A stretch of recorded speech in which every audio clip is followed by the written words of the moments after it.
Hello, and welcome to this month's episode of Third Thursday 30, the monthly program that is dedicated to providing you the information and insight necessary so that your money supports your life in the way that you choose to live it. As I mentioned last month, I'm switching things up a little bit now in the era of COVID and the era of Zoom.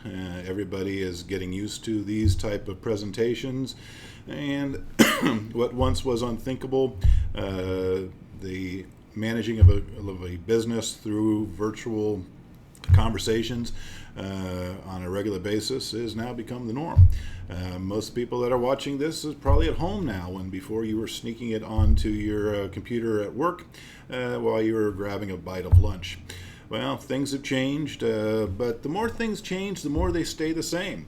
And one of the things that we're going to talk about here today is some changes that I have made and that our business has made to deal with some of the things that have stayed the same and will continue to be the same for the foreseeable future.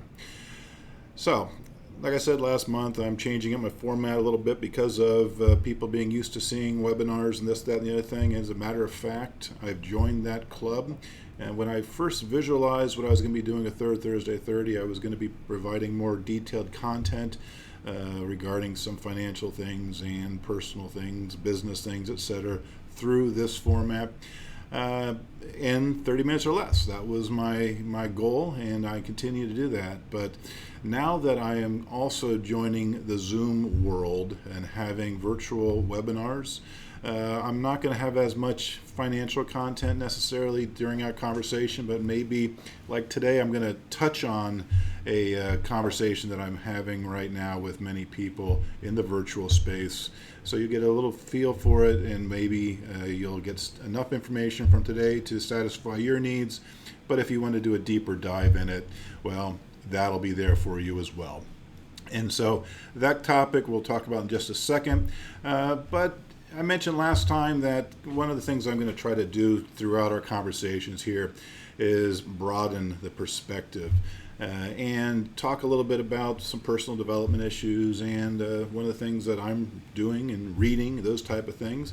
And I wanted to reflect for a moment with you because I think it ties right into our conversation later today about one of my core principles. And I use that phrase lovingly because it is the title of a book by one of my favorite business people currently, Ray Dalio. If you don't know him, he was just an icon on Wall Street. And he's written this manifesto, principles, and I've been studying it recently. And what he talks about in it is some principles for personal development, principles for your business development, those type of things. And he encourages you to create your own set of working, breathing principles. And I find this book fascinating, but I find even more fascinating is the extension that he has made of it that literally I just stumbled upon the other day, which is a app, Apple Store app of the same name. And he makes this whole tome available, as far as I can tell, free of charge, with coaching sessions in it, with regard to life lessons and all that. He ran a company called Bridgewater Associates, and he gained fame because he avoided 2008, and he also gained fame earlier by being completely and utterly wrong about one of his projections. So he learned from that. And one of the things that he has done in his book, Principles, is shared some of his failures, some of his short sightings, and how they led him to principles that ultimately led that company to be a very successful enterprise. And he is now sharing that with the world, his lessons. So I want to share with you one of my lessons and one of my principles as it pertains to our conversation today. So one of my values for years has been that I am a lifelong learner. This was a value that is instilled in me by my father, who always cautioned me that Once you graduate from college, you're not done learning. Don't just have 10, 15, 20 times 1 year of experience. Always be growing and evolving. And I've taken that to heart, and I've spent my whole adult life being a learner. And this is just one example of it. That is on a personal basis. On a professional basis, part of what I do, and the reason I travel so much, is so that I can constantly be exposed to new ideas, whether they are new in the marketplace or simply new to me, that I can bring to you, my community, to make sure that I am delivering on my promise to you as a financial advocate, to always be able to provide to you that information and insight and guidance necessary so that your money supports your life in the way that you want to use it. So I've made a change in my practice over the last 3 months. Coming into COVID, I'd made the determination, and I spent a lot of this time finalizing and perfecting things. I made a change to expand part of my financial expertise by bringing in a team that is dedicated to being able to solve problems that surround long-term care and the incredible cost that's associated with that. Now, why did I decide to add this to my portfolio by bringing in people to do this?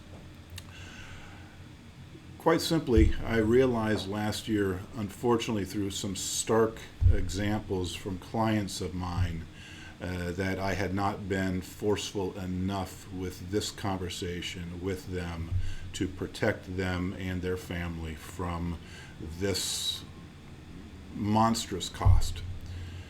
You see, much like back, it was about 15 years ago, I had a policy that with regard to financial powers of attorney during my estate planning practice, I wouldn't normally recommend those to people that were younger because it's a risky document, and the benefits of it and the risk, just the balance didn't work, so I didn't typically recommend that to people until later on in their life.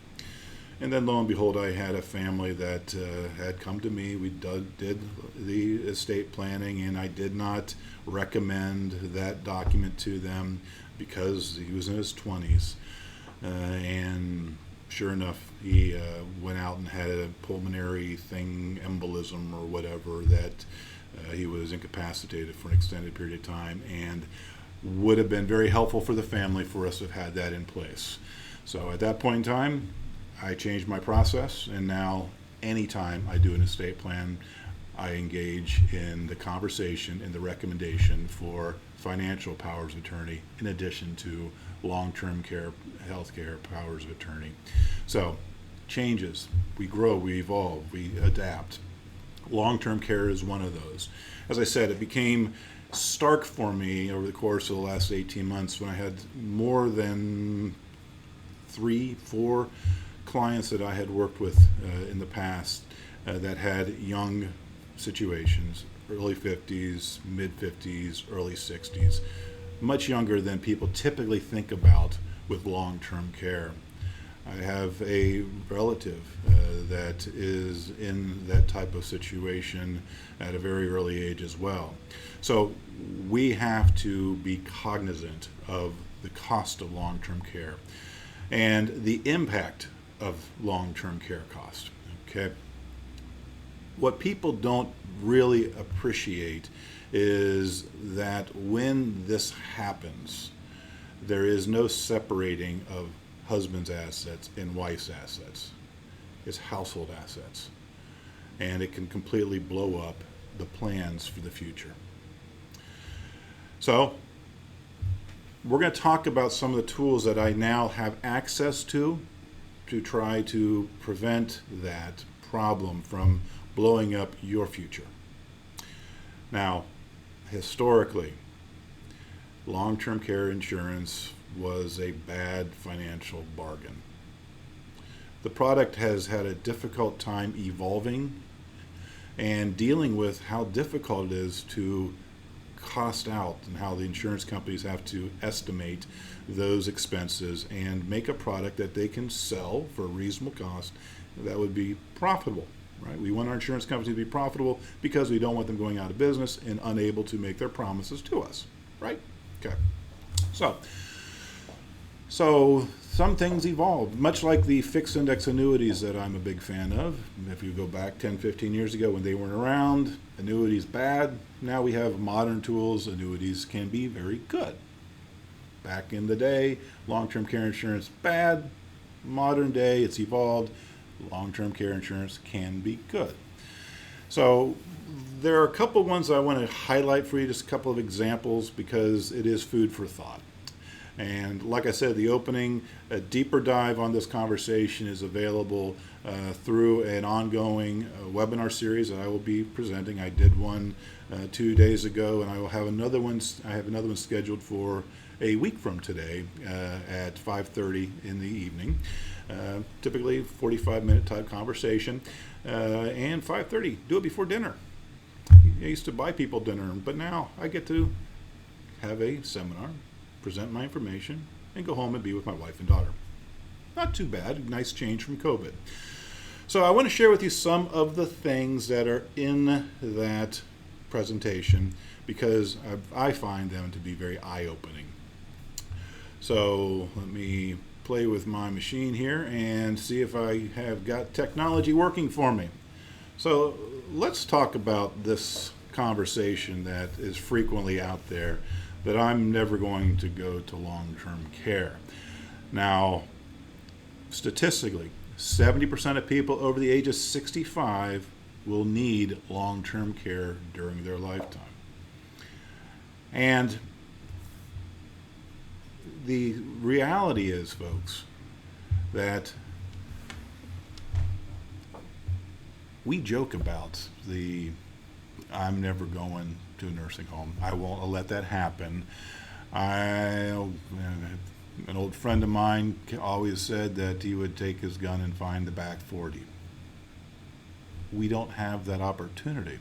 You know what the medical situation is like. You fall down, you have an incident, you're in the hospital. Before you know it, you're going through your long-term, your short-term extended stay facility, and you don't have any option at the end of that if you are in a situation where long-term care is necessary.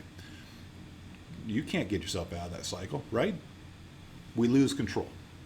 Not only do we lose control of ourselves and our care, we lose control of our finances. So we need to prepare for that.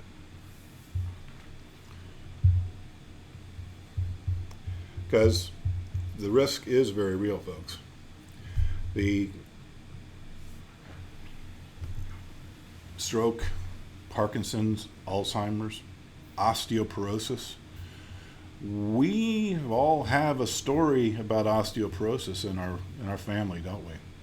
Our aunt, uncle, grandpa, whomever, doing fine, and slip, falls, trips, falls, whatever, breaks a hip, and next thing you know, it's the long and winding path into nursing home care. So we do not have the luxury of avoiding this. Because folks, everybody I talk to says, Greg, what I want to do is I want to stay home. I don't want to go to nursing home care. I want to stay home. I want to make sure that I am able to stay in my home, be taken care of as necessary for my lifetime. Now, I am fortunate. My parents are still here with me and probably watching the show. Hi, Mom. Hi, Dad. And I have family. We have 7 kids in our family, and we're able to help them. My sister, thank God, is the one that is on the ground most of the time. And I have a taste of the drain that this can be. But this is with 2 relatively healthy parents. Through my clients, I have seen the extraordinary destructive nature of when we have mental deterioration to go along with our infirmities of aging. And if our desire is to stay home and we want to have the necessary care, that necessary care can be extraordinarily expensive in the home.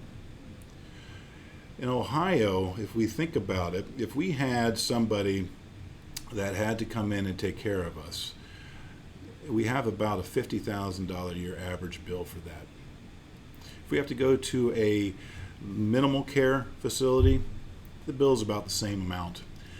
If we have to go to a full-scale care facility, it's the best part of $100,000 a year. Okay? So if we have funds, they're at risk. Quick aside, if we don't have funds, I've dealt with this problem with many people over the years where legally the solution has been we're going to transfer assets into a trust so that we can be in a position where we will qualify for the government paying for our housing in a long-term care facility through a Medicaid bed. I'm just throwing this out here. We are now here in 2020 dealing with COVID, and we are hearing about the deaths that are occurring in long-term care facilities, and those are primarily in facilities where we have Medicaid beds. Okay. So if you're given your choice, do you want to be in an assisted living facility that you have chosen, that you have private room, or do you want to be in an assisted living facility where you have a roommate, which is what's going to happen with a Medicaid bed, if you can find one available for you? Okay, so we have to figure out a way to pay for this. And good news is we can, as long as we take some action and plan ahead. So let's talk a little bit about some of our options to take care of that. So I'm going to give you some examples because I find it's best to learn by story. Let's talk about Bob. No relation to my father, Bob, but Bob nonetheless. So Bob came in and he had $300,000 that he had gained from the sale of a family business. He had about $37,000 in his checking account. He had about $100,000 that he had sitting in an annuity he bought several years ago that had now grown to $200,000. So he had some capital gain issues that he had to worry about that. Specifically, he had $100,000 of capital gain there that he had to take care of. So if he were to be forced into using these funds for long-term care right now, then he has tax implications of significance that would come into play as well as he accessed those funds. And he was concerned about it. He actually had a history of diabetes and things of those natures, and he wants to stay at home. So what were we able to do to take care of Bob and improve Bob's situation? Well, we took that $200,000 annuity that he had that was parked there because it had a tax problem, and we converted that into a $500,000 value in a Pension Protection Act annuity, which created a long-term care pool. It was going to pay him $8,300 a month for benefits for home health care, assisted living, and skilled care, all tax-free. Well, that solved Bob's problem. And let's talk a little bit about another example. Mary, 63.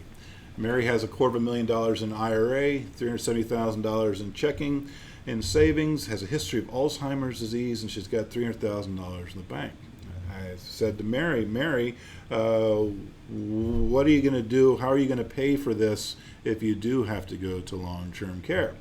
And she says, well, I'm going to use that checking CD. I said, okay, Mary, if there is a way for us to use this money more efficiently for you, does that make sense to you? She says, well, let's take a look at it. All right, I met back with Mary. I said, Mary, here's the story. Here's what we're going to do. We're going to take $150,000 of that, and we are going to move. We're just using a vehicle called a 10-pay annuity policy that is going to turn around and pay an insurance premium, which would generate $525,000 of tax-free long-term care. And if she didn't use it, that $150,000 would be turned into a guaranteed $171,000 tax-free death benefit. So I want to take a second on that and reinforce that with you, because you know I talk a lot about taxes and the inevitability of a rise in personal income tax rates as you look 5, 10, 15, 20 years into your retirement future. The Pension Protection Act took place 10 years ago, and that created a whole raft of opportunities for you as the consumer to reposition some of those captured assets, like that annuity I spoke of a moment ago, like the CDs, like a traditional investment account that has capital gain in it that you can't get out other than paying taxes on it. The Pension Protection Act was designed in part to allow us to use those funds to provide for funding for long-term care in a tax-free fashion. Okay? And let me underscore that, tax-free fashion.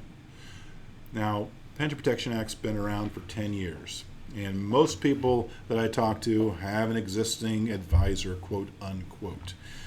And when I ask them, have they talked to you about this Pension Protection Act and how this can be used to unlock that capital gain problem and provide long-term care protection for you and the family, I get kind of the deer in the headlights stare. Why are they not talking about this?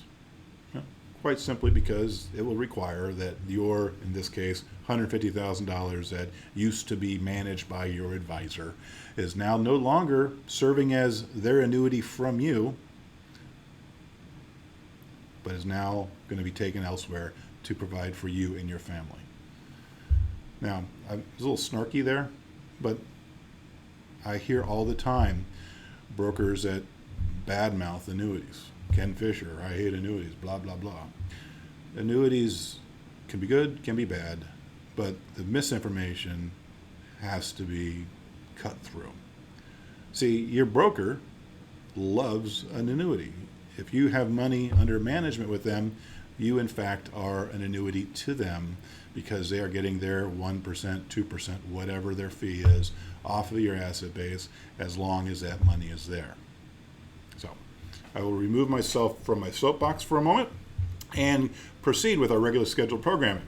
So we just talked about Mary as a second example of how we can use non-qualified money, avoid taxes, and provide leveraged benefit to protect the family against the extraordinary cost of long-term care. So we're going to talk about Tim and Patty. Okay, Tim and Patty have saved for their retirement. They got $700,000 in an IRA. They got $37,000 in CDs and $250,000 in other CDs. And they don't want to go to nursing home. They are not fans of traditional long-term care, and they want to leave an inheritance to their child without being put at risk by this cost of long-term care. So what can we do in Tim and Patty's situation? Well, we simply shift $200,000 of that IRA to a new IRA that's designed to take care of this problem. And that custodian is going to give a 20% bonus on those funds. So presto changeo, his $200,000 that gets moved to a new account is worth $240,000. And with that $240,000, we are purchasing a long-term care life insurance policy. So it's going to turn around and pay $6,685 a month tax-free for home health care, assisted living, or skilled care. And if they don't need it for that, there is a $221,000 death benefit. So that $200,000 of taxable money, if not used for this purpose, turns around and pays $221,841 of tax-free money to the kids. That's being tax smart, tax efficient. So let's go on down the road a little bit to Tom, age 75, recently diagnosed with Parkinson's disease. How can we take care of Tom in that situation? Well, Tom, we had $300,000 in CDs, $137,000 in stocks and bonds, and $140,000 in checking. And we are able to move that $300,000 into a special annuity that's going to pay enhanced income to the long-term care facility. So if he has to go into a long-term care facility 5 years later at the age of 80, he would have $48,000 a year that could be used towards that cost to pay for home care, assisted living, or nursing home. And if he is able to last until 85 before he needs to go into a facility, then at that point in time, that would be $68,000 that would be available for that purpose.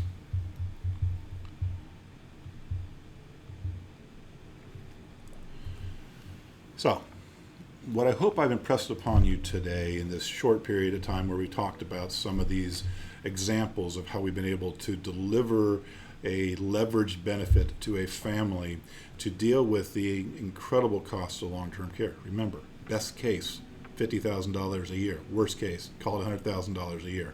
It adds up, and it adds up quick. If you want more information, like I said, there's going to be a webinar again on the, let's see, today is the 21st, so the 28th at 5:30. You'll see feeds for it on our Facebook page. Or you can call me. We have a conversation about how it would be something that might fit into your world. And if you have family or anything like that, send them my way, send them to the webinar. Keep your eyes open. I've invested a lot of energy and time into this program, so we will be running it regularly going forward. But as always, I am here for your family and your friends to try to help them navigate these waters as well as helping you. So if you need to talk to me, just give us a holler here. If not, I look forward to continuing our conversation next month on Third Thursday 30, where I am going to shift gears again. I'm going to bring in a special guest to talk a little bit about some entrepreneurial kind of ventures. So I'm looking forward to that conversation. And until then, stay well, stay COVID free, and keep this thing together. There's a lot of stress out there. A lot of people are having troubles dealing with it. And by the way, again, Principles by Ray Dalio, or the app. It's well worth your time. Take care.